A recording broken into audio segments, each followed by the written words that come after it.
Nous vivons sous l'ombre de la bombe, une menace silencieuse mais omniprésente. Depuis 1945, la menace d'une guerre nucléaire plane sur l'humanité, un spectre qui ne s'est jamais vraiment dissipé. Hiroshima et Nagasaki sont de sinistres rappels du pouvoir destructeur que nous possédons, des cicatrices indélébiles sur l'histoire de l'humanité. La guerre froide a vu le monde au bord du gouffre, avec la menace d'une destruction mutuelle assurée pesant lourdement sur chaque décision politique. Nous pensions que ce danger était derrière nous, que nous pouvions enfin respirer. Nous avions tort. Aujourd'hui, le risque d'un conflit nucléaire est plus réel que jamais. Les tensions mondiales s'intensifient et les armes continuent de s'accumuler. Les nations dotées de l'arme nucléaire modernisent leurs arsenaux, rendant la menace encore plus sophistiquée et dangereuse. Des conflits régionaux menacent de dégénérer en guerre totale, avec des conséquences inimaginables. L'impensable est à nouveau du domaine du possible, et nous devons en être conscients. Nous ne pouvons pas nous permettre d'être complaisants. La préparation est essentielle pour survivre à une telle menace. Nous devons comprendre la menace et nous préparer au pire, car notre survie en dépend. Ignorer le danger ne le fera pas disparaître.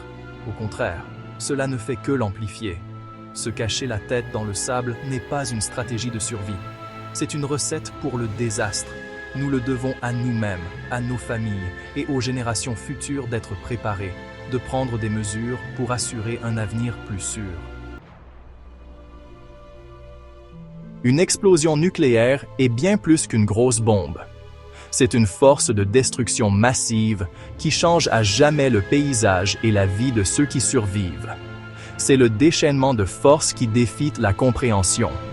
Les énergies libérées sont comparables à celles du cœur même des étoiles. L'onde de choc initiale se déplace plus vite que le son, aplatissant tout sur son passage. Les structures les plus solides sont réduites en poussière en un instant. Les bâtiments s'effondrent, les arbres sont déracinés, et le sol même tremble sous nos pieds. La puissance de l'explosion est telle qu'elle modifie le paysage en quelques secondes. La chaleur est inimaginable, capable de vaporiser tout ce qui se trouve à sa portée. Les températures atteignent des milliers de degrés, transformant le métal en liquide. La lumière est aveuglante, provoquant une cécité temporaire ou permanente. Ce flash intense est visible à des kilomètres à la ronde. Mais les horreurs ne s'arrêtent pas là. Les conséquences de l'explosion se font sentir bien après la détonation initiale. L'explosion libère un tueur silencieux et invisible, les radiations. Ces particules mortelles se propagent dans l'air, contaminant tout sur leur passage. Cette menace invisible contamine l'air, l'eau et le sol. Les effets de cette contamination peuvent durer des générations. C'est une menace qui peut persister pendant des jours, des semaines, voire des années. Les radiations continuent de tuer longtemps après que l'explosion s'est dissipée. Survivre dans cet enfer nécessite de comprendre la nature de la menace. Il est crucial de se préparer et de savoir comment se protéger. Nous devons savoir à quoi nous attendre et comment réagir dans les minutes et les heures cruciales qui suivent une détonation. La connaissance et la préparation peuvent faire la différence entre la vie et la mort. Les radiations sont un tueur silencieux. On ne peut pas les voir, les sentir ou les goûter, mais leurs effets sont dévastateurs. Le mal des radiations peut se manifester de plusieurs manières: nausées, vomissements, diarrhée, faiblesse, perte de cheveux et hémorragies internes. L'exposition peut entraîner des problèmes de santé à long terme, notamment le cancer et des malformations congénitales. L'environnement lui-même devient une menace. Les retombées radioactives contaminent tout ce qu'elles touchent. La nourriture, l'eau et même l'air que nous respirons deviennent des sources potentielles d'exposition.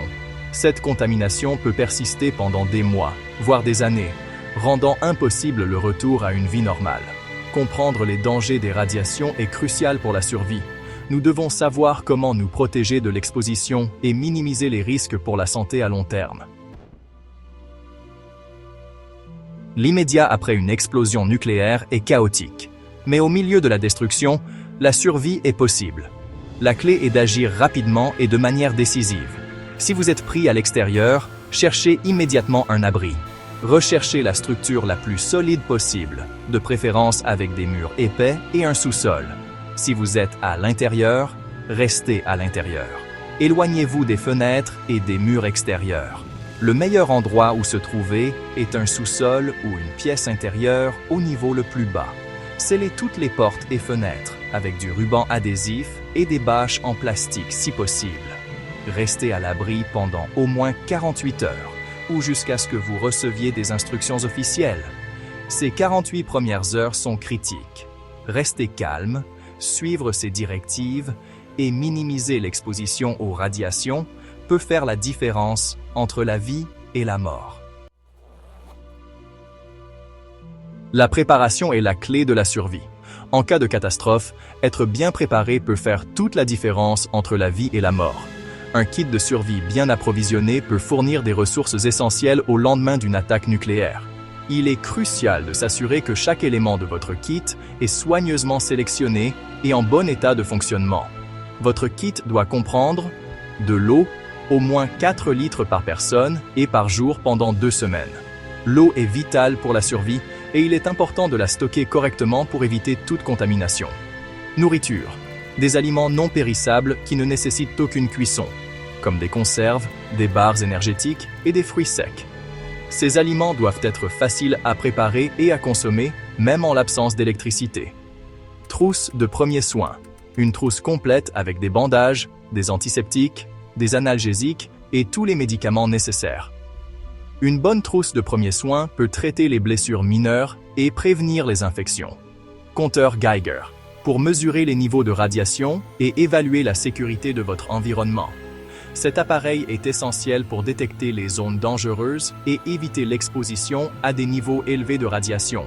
Comprimé d'iodure de potassium pour protéger votre glande thyroïde de l'iode radioactif. Ces comprimés doivent être pris immédiatement après une exposition pour être efficaces. Masque anti-poussière pour filtrer les particules radioactives de l'air. Ces masques peuvent aider à réduire l'inhalation de particules dangereuses et à protéger vos voies respiratoires. Bâches en plastique et ruban adhésif pour sceller les portes, les fenêtres et les bouches d'aération. Cela peut aider à empêcher les radiations et autres contaminants de pénétrer dans votre abri. Ce kit doit être stocké dans un endroit sûr et accessible.